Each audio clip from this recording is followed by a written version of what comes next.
next up on my ranking of Friday the 13th movies, it is Jason Goes to Hell, The Final Friday. Now, I don't hate this movie as much as everyone else does, but with that being said, I totally get why. It's interesting that for a movie that is going out to be Jason's big swan song, it's interesting that Jason, well, is barely in it. I mean, at least Roy had the good sense to masquerade being Jason and making us think it's Jason going all the way through. But at the same time, though, this is still people inhabiting the spirit of Jason.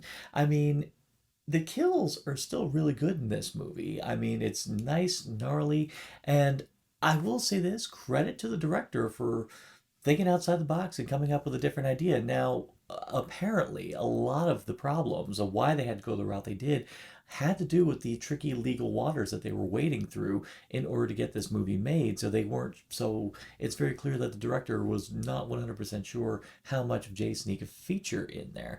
But even so, there is still a lot of entertainment value to be had in this film. Great kills for one, but if there's one thing this one actually has going for it, is that actually there are some pretty memorable characters in here. One thing I will happily say as a, uh, dork, it was pretty cool that the hero of the piece was, he, in fact, himself a dork. And even funnier, played by John LeMay, who actually was in the Friday the 13th TV series. So it was actually kind of wonderful symmetry that he ended up in this movie. And Creighton Duke, man. Creighton Duke is just all kinds of weird, wild, and kind of fucked up.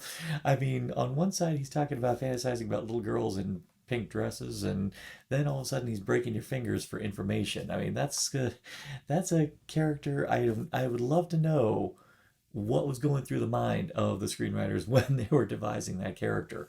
So now, granted, in order for them to come up with the resolution of Jason inevitably coming to hell, they had to pull a lot of things out of their ass. Funny thing is, if they had stuck to their guns with the original ending of Friday the 13th Part 6, more on that when we get to it, I actually feel like this story would have made a hell of a lot more sense, but unfortunately they didn't.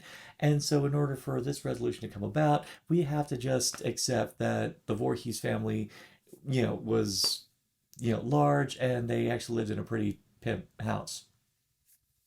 Odd. There's a lot of leaps that the audience has to take in order to enjoy this movie, but if you take them, it actually is pretty enjoyable. So